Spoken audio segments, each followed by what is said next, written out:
expired, and the chair now recognizes the gentleman from Texas's 33rd District for 5 minutes. Thank you very much, Mr. Chair. And look, as someone that covered 3A football for our local paper in Texas, and y'all know how big football is in Texas, understand how important local news is and diversity in media and in our communities across the country is. And I really cannot emphasize enough the importance of having a strong local news presence in every town. A robust local news ecosystem is vital to making sure that both the freedom of expression and a strong democracy is something that stays in place. And while it is true that Americans have access to an inescapable flow of digital news and programming, the sustainability of local news and that ecosystem, I think, is in big danger right now. And it's very important and critical that as we find ourselves in this information landscape in which misinformation runs rampant, and facts are harder to come by. So with this backdrop, I hope today's hearing can shed some light on the action items we in the industry can collaboratively take to save trusted local news and journalism while also increasing opportunities for all Americans to benefit from the video marketplace. And so the first question that I had is, I think it's imperative that we not overlook consumers in this conversation, particularly those who are low income or economically vulnerable. While there is no doubt that the outlined streaming options have increased competition and given consumers more choice and lower costs for these services, robust and affordable broadband is necessary to take advantage of these options. And for too many, the cost of internet is still out of reach. As you know, we have the Affordable Connectivity Program that I championed, and this made historic gains in this area. But funding for it is going to run out soon, probably Q2 of next year is what most people have said. And if Congress doesn't provide more funding, we will back that progress and make it harder for 21 million Americans to balance their household budgets each month while subscribing to internet services. And I wanted to ask Mr. Spellmeyer, why is it so important that ACP get refunded? Thank you, Congressman. ACP has certainly been an important lifeline for many of my members and their customers. Approximately 75% of ACA's member companies have participated in the ACP program. It's going to run out of money. You're correct. There are 20 million households on it today. Congress faces some tough choices that are beyond my pay grade in terms of how to fund it, whether to fund it, and how to change it. But certainly I would urge Congress to take a close look at it. Many people do rely on it. And I would say there's a whole bunch, if they don't, there's a whole bunch of shutdown and transition issues that are real about how consumers are going to be. You know, one day is just going to go dark and the program's over. How do we deal with prior balances? How do we transition people to different plans? There's a lot of stuff that needs to be thought about in that area once Congress reaches a funding decision. Yeah. No, thank you. I also want to ask a question about local news, again, being such a trusted outlet for many people, especially I think that when I was growing up and generations before me. And as the co-chair of the Congressional Voting Rights Caucus, there have been a lot of studies about misinformation and around elections and how that proliferates online and jeopardizes our democratic process. And the people in my district often rely on local TV and radio stations to cut through the online noise and offer reliable information on when and where we vote. And I wanted to ask Mr. Leggett, can you talk about the important role local broadcasters play in our elections, and specifically the role broadcasters and local journalists play to combat misinformation that spreads online? Thank you for the question, Congressman, and for acknowledging the role that we're playing. In some ways, you just did it as well as I possibly can. And look, this is our priority. In light of where the state of the newspaper industry in this country, local broadcasters are the source of trusted local information, period. We are doubling down on that localism. We've increased the size of our newsrooms as an industry by 78% over the last decade. And it's absolutely essential because we understand, especially the communities that you've talked about that are victimized by the digital divide, often minority communities that are particularly subject to disinformation. Local broadcast is going to be where they get their information. And so we're providing vetted information not only on the issues, the candidates, but also election processes, where to vote, how to vote. I don't think our role has ever been more important as this disinformation is proliferating online, and we're very, very proud of the fact that we're doing that work, whether it's in school board elections, I beg your pardon. local The gentleman's office, or time national. has Thank you. expired. Thank you. And again, for members that have come in, our witnesses unfortunately did not have the light boxes in front of them today, so we're using the gavel at 5 minutes. The gentleman from Florida's 2nd District is recognized for 5 minutes. Thank you very much, Mr. Chairman. Let me say that it's been an interesting conversation. Clearly, we needed to have this hearing. I've noticed a competition to maintain customers and to prevent this churning, the month-to-month changes between platforms has increased the cost, I think, clearly for consumers. But there are many providers that have short-term packages allow our consumers to choose what they want, when they want, with just no more than 1 month billing tail. We can unsubscribe at any time and get what we want in that way. I think the programs often jump from, provider to provider, just through free market competition incentives to serve those customers. And I like to know I have the right to instantly pivot to another provider that picks up whatever show I like, FSU football, whatever. But I don't want to be locked in for 2 years on something. Another troubling matter emerging in the subscription TV market is, of course, the surge in prices to consumers. I wonder if this can be owed to over-regulation of the marketplace rather than under-regulation. I've seen more disputes, more blackouts, more all these impasses, these days. And I think it's clear that the cable's regulated status has a long history, which intensified when the federal cable rate rules and mandatory channels, the 1992 Cable Act, came out. I note that President Bush 41 actually vetoed that legislation and was unfortunately overridden by Congress. Then Senator Biden was actually one of those override votes on that vote. So I hear many different opinions on how to work through this, the problem of modern video plays. Some people want to level the playing field by increasing regulation. Some people want to deregulate and thereby level the playing field. So I'm going to just ask a couple questions, if I may. Mr. Gandler, I think it's fair to consider a technology-neutral system that is deregulated equally. All right. What are your thoughts on that, and what does that new system look like? We have a very simple product. We provide just video. We don't bundle it with broadband, telephony, or anything else. So consumers can move in and out. As you said, it's frictionless. We offer trials. We offer different packaging. We offer diversity packaging. We have packaging for different groups of people across the United States in different languages. But we are technology neutral. We're focused on technology. We are a software platform, I would say. We are agnostic to Roku or... And it sort of seems that we all are these days, software consumers, right? I mean, yes, I have Starlink at my house. Yes, I have cable, fiber. So... Well, it's not all software, sir. If you take companies like Samsung, they have a TV. That TV is a platform, so that is a device. There are companies like Amazon that have sticks, and Roku sticks is another example of a platform that has 50 to 70 million customers at this point. We are pure play software.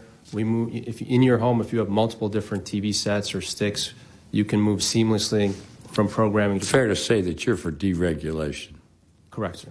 Very good. Mr. Spellmeyer, in your testimony, you correctly outlined a dramatic increase in cost, in particular the retransmission consent fees. In addition, consumers seem to have to, they get billed for these inflated costs. Would you say these costs restrict the ability to carry diverse viewpoints from independent programmers unaffiliated with broadcast networks? Yes, sir. It absolutely does. It eats up resources that could otherwise be devoted to that programming. It also eats up capacity on cable networks to the extent they are capacity limited in some systems.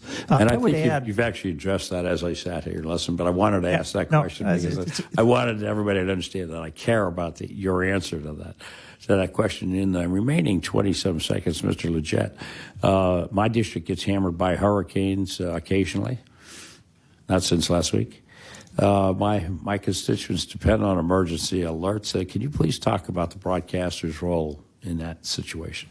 In 10 seconds. Thank you for the question. We are free. We are always on. We are lifelines in those times of emergency when other networks fail.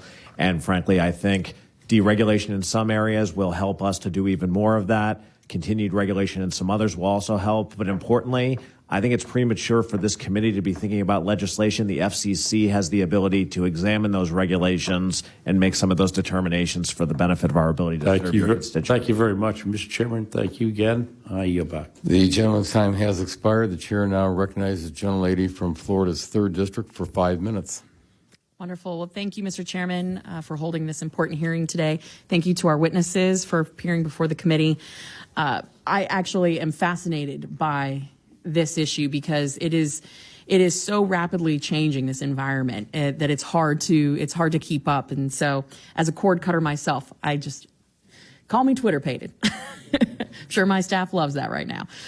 So jumping right into it, Mr. Gandler, in your testimony, you mentioned that FUBU plans to introduce AI products that is designed to enhance the customer or the consumer experience. Can you detail what that might look like? Sure. Well, as I said initially, we're very focused on the consumer experience.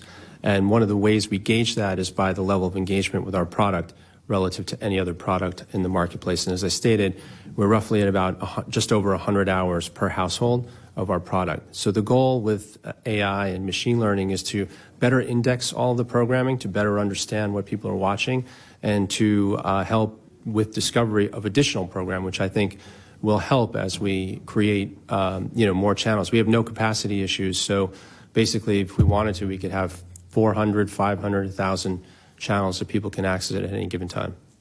Well, and I think AI is going to have a profound effect on programming moving forward very quickly that most people don't even recognize. So talking more broadly on the issue, right back to you, Mr. Gandler, and then Leggett. Did I say that right? You did. Hey. Thank you. All right. You both have touched on AI in your testimony. So question to you both, what benefits, risks included, does AI pose to the video marketplace moving forward? So maybe I'll start. In my view, I think it puts the power into the user's hands. Very different from social media where algorithms decide basically what you see. And the way we're developing it is actually going to allow the user to decide what they want. So basically, if you were a fan of Lionel Messi, who's now in the news all the time, you could basically say, show me everything Lionel Messi, and it will look for clips in news segments on any channel, Spanish language, English language. So it's actually a pretty interesting tool to be able to really drive discovery. Okay. I'm going to focus on the impact on local broadcasting. All right. And certainly there are some opportunities for hyper-localism, some efficiencies in the way we write scripts that hopefully will enable more boots on the ground for the locally focused reporting and rebuild that only people can do. But we do have several policy concerns. I mean, the first is we already have issues in the big tech landscape with our content being accessed online, not being fairly compensated for that local content. That is going to be potentially exacerbated by AI. Absolutely. That's scraping. Second, the image and likeness of our personalities, media personalities, both on a local and national level, ensuring that those are protected, very much top of mind for all of our members. And third, we are the most trusted medium by all studies. And the challenges to newsrooms of vetting stories that are littered with AI-generated content, some of which will be difficult to decipher. We've got to make sure we've got the resources in place to do that well. So all of these challenges we're navigating and look forward to working with Congress on. Well, and you touched on an issue that I'm really curious about is the liability issues that come with using AI generated capability. I was actually recently abroad and saw my very first 24/7 AI generated anchor. And I thought that was fascinating. But I mean, with the benefits also come the risks. You hit on some of the copyright issues and whatnot. More on the risk side, I mean, has there been anything from so I know, Mr. Spellmeyer, there's so much that we could get into, and I only have 55 seconds. Real quick, can you hit on the risk that we have to look at mitigating from the liability of the streaming services utilizing AI and essentially crowdsourcing of it? Well, I think it's just ensuring that everyone in this landscape has the right mechanisms in place to ensure that likeness. It's one thing if it's truly an AI-generated likeness of a news anchor. It's another thing if it's an image of Lester Holt and the viewer believes it's Lester Holt, but it's not. Mm-hmm. And so I think this is going to require a lot of work. It's already being done by many of our companies, but a lot of work to figure out how we ensure that our role as the most trusted isn't somehow undermined by consumer confusion. And I can't believe my 5 minutes are up, so I will submit the remainder of my questions to you all in writing. And with that, I yield back. The lady yields back the balance of her time. The chair now recognizes the gentleman from Ohio's 6th District for 5 minutes. Thank you, Mr. Chairman. I love this discussion about AI. I almost want to go off script here and dig into that a little bit. I can tell you there's two things I'm not going to do. I am not going to fly on an airplane that's flown by an AI pilot, and I'm not going to be diagnosed by a doctor that says he's an AI doctor to diagnose my medical condition, because I know how it works. Mr. Leggett, a few years ago, Congress permanently extended Stellar, the satellite television reauthorization bill. As part of that process, Congress reaffirmed the value of having local broadcast channels available to viewers in their local markets. We also made some other changes, like allowing small cable television providers to band together to jointly negotiate with large broadcast groups. Today, we're holding this hearing to talk about changes that have happened to the video marketplace since then, specifically regarding streaming and over-the-top services. So, Mr. Leggett, can you speak to your member company's position on how local broadcast stations should interact with streaming services and what you see as the biggest opportunities and the biggest threats to local broadcasting thriving over the next few years? Thank you for the question. And I appreciate your reference to Stellar and this committee's work on that bill 4 years ago, because principally what it did, and we were strong supporters of it, including the relief that it provided for small cable companies, but principally what it did was reaffirm the importance of retransmission consent in allowing local stations across the country to invest in local programming and news. This is all very complicated in asking how those rules of the road should apply to the current cable replacement services that are happening on the streaming side, including Fubo. Within my membership, we don't have consensus as to what that answer is. But what we are asking is for the FCC, which has an open proceeding on this, to refresh the record in that proceeding, to ask some of these very same questions, and to begin looking at these very difficult questions. Okay. Mr. Spellmeyer, I share your view and the view of many of my colleagues that Congress should be looking at how to deregulate rather than adding additional players to an antiquated system in order to try and level the playing field and have a fair competitive environment that meets the needs of the current video marketplace. You've also shared your concerns with retransmission consent framework, particularly for smaller providers, and noted the concerning trend of increased blackouts when broadcasters and TV providers are unable to reach an agreement. This is a big issue that impacts viewers in Eastern Ohio and all over the country. As you know, in 2019, Congress amended the Communications Act to permit small MVPDs, those serving no more than 500,000 subscribers nationally, to form buying groups to negotiate retransmission consent with large station groups. In your view, has this ability to form these groups in order to negotiate and buying, has that been effective? As I said earlier in response to another question, the answer is yes. It has helped. Thank you to Congress for taking the action that you took in 2019 in Stellar. The negotiations that came out of that happened relatively quickly after the passage of the bill, like 3-4 months later, in the retransmission consent cycle. It's like a cycle of every 3 years where we negotiate retrans. And so it happened very quickly. It produced some positive results, although not as much as we had hoped. And we're in the middle right now of heading into another one of those that will occur between now and the end of the year. And there will be some risk of blackouts. My members want to avoid that, and we want to come to agreement and keep customers online, Okay. stations online for customers. Okay. Mr. Gandler, what strategies do you employ to attract and retain subscribers in a competitive market with various streaming options? Well, there? you know, basically it all comes down to product. Fubo is number one in customer satisfaction among live TV service providers, according to J.D. Power. So we really focused on developing the technology, ensuring people are able to gain value from the subscription. I mean, it's not a cheap subscription, as you know. And so it's very important that we very quickly highlight the number of channels that people have access to, and also ensure that we're tracking what they're watching and making sure that they're easily available to them. Okay. Mr. Chairman, I yield back. Thank you. Thank you very much. The gentleman yields back, and looking around, we have no other members wishing to ask any questions at this time.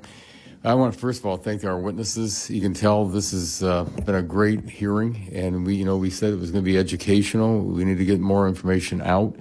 So I think it's very important for all of you who have been with us today. We really appreciate your time. And at this time, I do ask unanimous consent to insert in the record the documents included on the staff hearing documents list, and without objection, so ordered. I also remind members they have 10 business days to submit questions for the record, and I ask the witness to respond to the questions promptly. Members should submit their questions by the close of business on September the 27th, and without objection, the subcommittee is adjourned.